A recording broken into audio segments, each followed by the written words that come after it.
सतगुरु भगवान की जय। तो सतगुरु भगवान पूर्ण ब्रह्म परमेश्वर कबीर साहब हैं। ये प्रकट भगवान हैं। ये सशरीर आके सशरीर चले जाने वाले भगवान हैं। इनसे बड़ा कोई भगवान नहीं है। और इनके लोक में जाने के बाद हमेशा कहती हैं जन्म मरण के जाल से हमेशा हमेशा के चक्कर ख़त्म हो जाएगा। तो ये अनमोल शब्द हैं, ये प्रेम के शब्द हैं। तो इसमें आज का ये शब्द बहुत ही ज़्यादा अनमोल है, क्योंकि इसमें गोपी चंद भरतरी की कथा है।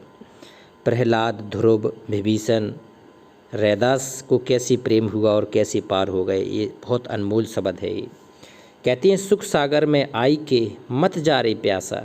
कबीर साहब कहते हैं कि अगर सुख सागर में तू आ गया है, अगर तूने भक्ति प्राप्त कर ली है, सतगुरु की शरण प्राप्त कर ली है, सतगुरु से नाम ले लिया है, सतगुरु की भक्ति प्राप्त कर दी है, तो फिर अब डगमग नहीं होना है। अब आपको छोड़ के नहीं जाना है। ये सतगुरु की भक्ति युगों युगों के बाद मिलती है। तो अब सुख सागर होता है सतभक्ति। अगर सतभक्ति मार्ग में आ गया है, सच्चा गुरु मिल गया, सच्चा प्रेम मिल गया है, तो अब युगों युगों की तड़प अपने दूर करके शाश्वत लोक सतलोक चल रहा है। तो कहते हैं अजहु समझ नर बाबरे जम करत त्रासारे। कहते हैं अभी अगर हे नर समझ जाओ, अगर अभी भी अगर तुम पार नहीं हो गए, तो तेरा जम है ना, काल है, तेरा त्रासा कर देगा, तेरा आहार बना लेगा, तुझे भून के खा जाएगा, तुझे तपत सरा पर तड़पा तड़पा के जला जला के तुझे खा जाएगा तुझे। तो जो समझ जा, अगर अब नहीं समझा तो फिर कभी नहीं समझेगा। कहते हैं निर्मल नीर भरो तेरे आगे पीले श्वासों श्वासा। कहते तेरे आगे निर्मल नीर भरा है, चारों तरफ तेरे नीर है, अब फिर भी अगर तू प्यासा है तो तेरे भाग्य ही सही नहीं है। निर्मल नीर भरो तेरे आगे पीले श्वासों श्वासा। ये श्वासों श्वास पीने की भक्ति है। कहते हैं चारों तरफ तेरे श्वास निकल ही रही है, इस श्वास ही श्वास में नाम जप ले, और नाम जप के अपनी पूंजी बना ले। पूंजी बना के एक दिन जब तेरा पति आए, तेरा सतगुरु भगवान तुझे लेने आए, तो तेरी पूंजी देख के खुश हो जाए कि मेरे भगत ने बहुत सेवा की है, बहुत ही ज़्यादा कमाई की है, तो तुझे तेरी कमाई से प्रसन्न होकर भगवान एक क्षण में तुझे पार कर देगा, अपने शाश्वत स्थान सतलोक ले जाएगा। तो कहती है निर्मल नीर भरो तेरे आगे। तेरे पूरा जीवन पड़ा है तेरी सतभक्ति के लिए, तेरी श्वास भगवान ने दे रखी है, तो इसमें अब सतनाम का जाप कर ले, 2 अक्षर का भेद सतगुरु से ले ले। कहते मृग तृष्णा जल छोड़ बाबरे और करो शुद्ध रस आशा। कहते मृग तृष्णा क्या है?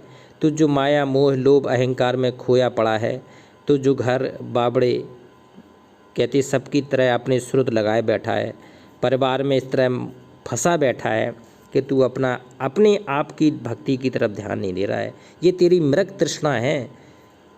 जैसे मृग होती ना, मृग तृष्णा, उसकी तृष्णा होती है आगे जल है, लेकिन जल होता नहीं है। तू सोच रहा है ये सारे मेरे अपने हैं, जबकि तेरे अपने नहीं हैं।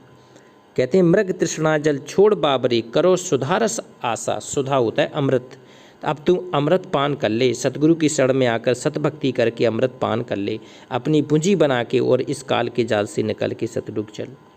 ये बहुत युगों के बाद ऐसा संयोग मिला है कि आज सतगुरु प्रकट है। ये सतगुरु पूर्ण ब्रह्म परमेश्वर कबीर साहब शब्द रूप में प्रकट है, और ये बहुत बड़ी बात है। कबीर साहब कहते हैं गोपी चंद और भरतहरि बहन प्रेम भर कासा। आह, प्रेम भर भर के इन्होंने पिया है। गोपी चंद और भरतहरि बहुत बड़ी भगत हुए हैं। सतगुरु सेवा के लिए अपना सर्वस्व न्यौछावर करने की कला अगर किसी को सीखना है तो भरतहरि गोपीचंद से सीखे। सतगुरु की सेवा क्या होती है, सतगुरु की आज्ञा का पालन क्या होता है, अगर आपको सीखना है तो भरतहरि गोपीचंद से सीखो।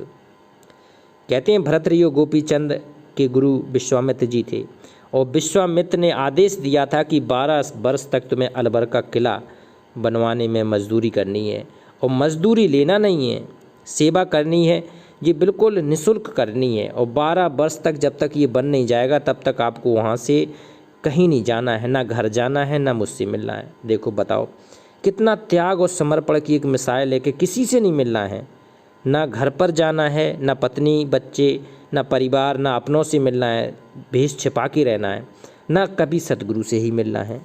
तो ये युगों युगों के बाद ऐसे साधक तैयार होते हैं।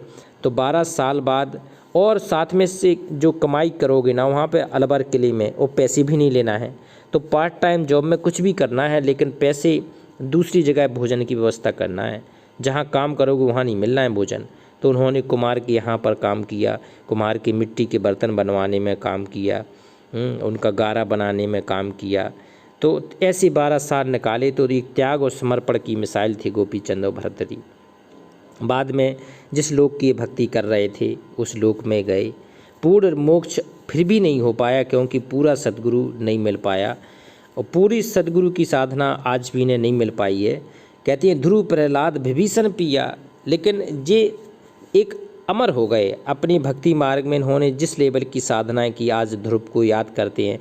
5 वर्ष का बालक, कहते जंगल में अकेला तपस्या करने चला गया कि मैं वो अमर स्थान पाऊंगा जहाँ पर कोई नहीं पहुँच पाया। तो कहते हैं विष्णु भगवान की साधना करके अमृत प्राप्त किया था ध्रुव ने।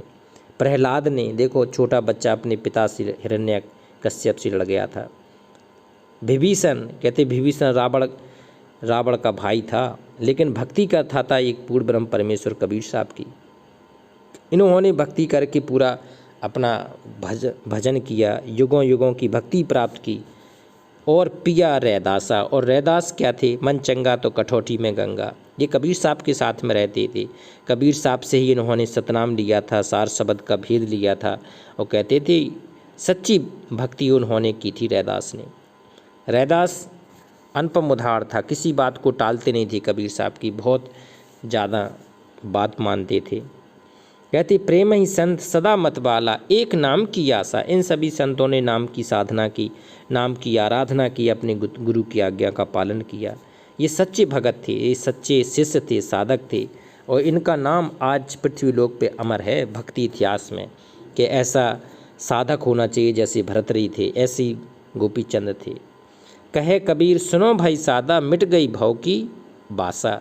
कबीर साहब कहते हैं कि जब तू इतना समर्पण करेगा तो तेरी सारी मिट गई भव की बासा, तेरी कुछ भी बास है वो सारी चीज़ मिट जाएगी, तेरा जन्म मरण का चक्कर ख़त्म हो जाएगा। तो युगों युगों से जो भटकता घूम रहा है वो युगों युगों की प्यास तेरी ख़त्म हो जाएगी।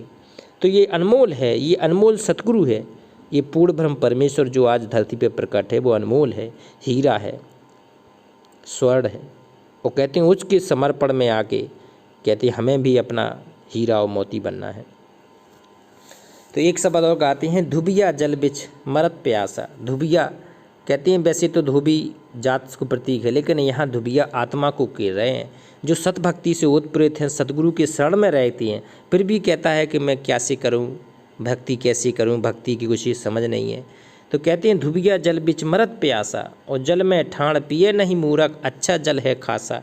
कहती हैं चारों तरफ तो तेरे जल है, चारों तरफ तो तेरे सब कुछ जल ही जल है, फिर भी अगर तू प्यासा रह रहा है तो तेरी ही कमी है, तेरे अंदर कमी है कि तुझे जल दिख नहीं रहा है। इसी प्रकार से कबीर साहब कह रहे हैं कि तू जो भक्ति नहीं कर रहा है, तू पूरे सच्चे समय में रह रहा है, सच्चे सद्भक्ति के समय रह रहा है, सच्चा गुरु तेरे सामने है, फिर भी अगर तू गफलत कर रहा है, भक्ति नहीं कर रहा है, तो तू महामूर्ख है।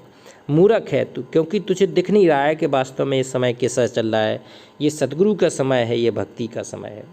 अपने घट के मरम न जाने, अपना घट का तो मरम नहीं जान रहा है कि क्या होना है क्या नहीं होना है, और करे धुबियन की आशा, और दूसरों की आशा कर रहा है कि वो नहीं कर रहा है भक्ति, वो नहीं कर रहा है भक्ति। कहते छिन में धुबिया रोबे धोबे, छिन में होए उदासा। अब ये रोने धोने का काम नहीं चलेगा, रोने धोने से ये भक्ति भी नहीं बढ़ेगी। जैसे धोबी अगर कहती हैं वैसे अगर प्यासा है तो वो अपने कर्म से प्यासा है, चारों तरफ पानी होने के बाद भी नहीं पी रहा है। तो कहती है छिन में धुबिया रोबे धोबे, छिन में होए उदासा, आपे बरे कर्म की रसदी, आपन घर के फांसा। कहते हैं आप अपने कर्म को भुगत रहा है, सच्चा सतगुरु ढूंढा नहीं, सच्चा तुझे भक्ति मिली नहीं, अब तू उदास होकर घूम रहा है। तो कबीर साहब कह रहे हैं बेटा अपनी भक्ति पे ध्यान लगा, अपने आप में ध्यान लगा, तुझे चारों तरफ जल ही जल दिखेगा, तुझे भक्ति दिखेगी, तुझे समर्पण के लिए गुरु दिखेगा। जब आप बड़े कर्म की रसरी, आपन घर के फांसा, और सच्चा साबुन लेह न मूरख, है संतन के पासा। कहते सच्चा साबुन तो ले नहीं रहा है, सच्ची भक्ति तो तू ले नहीं रहा है, सच्चा गुरु तूने किया नहीं है संतन के पासा। जो चीज़ संतों के पास है वो तो तूने प्राप्त करी नहीं है, तू अपना जन्म ऐसी भटक रहा है जैसी घूम रहा है। कहते अनाड़ियों के साथ में अपनी दिनचर्या कर रहा है, दूसरे अनाड़ी लोगों के साथ में घूम रहा है, तो तुझे क्या मिलेगा? तुझे कुछ नहीं मिलेगा। दाग पुराना छूटत नाही, धोबत 12 मासा। तू 12 महीने अगर छूट तो जे धोता रहे तो तेरा जो दाग है, तेरा जो पुराना दाग है वो नहीं छूट सकता है। एक रत्ती को जार लगावे, छोड़ दियो भरी मासा। एक रत्ती भर तूने अगर भक्ति को लगा लिया और तूने आशा छोड़ दी तो तू पार हो जाएगा। कहे कबीर सुनो भाई साधु, आह कबीर साहब कह रहा है कि मेरे साधु आछत अन्न उपासा। तू अच्छे अपने जैसे अन्न की उपासना की जाती ना, भक्ति के द्वारा अन्न तैयार की जाता है, उसी प्रकार से तुम भक्ति करना शुरू कर दे। मैं तुझे पार करके तुझे सतलोक ले जाऊंगा। तो आज भगवान प्रकट है, सतगुरु प्रकट है, कबीर साहब प्रकट है, तो इसकी शरण में आके आपको सतलोक जाना है, हमें सतलोक जाना है। तो एक बार पूर्ण ब्रह्म परमेश्वर का जयकारा लगाते हैं। पूर्ण ब्रह्म परमेश्वर अविनाशी राम कबीर साहेब की जय।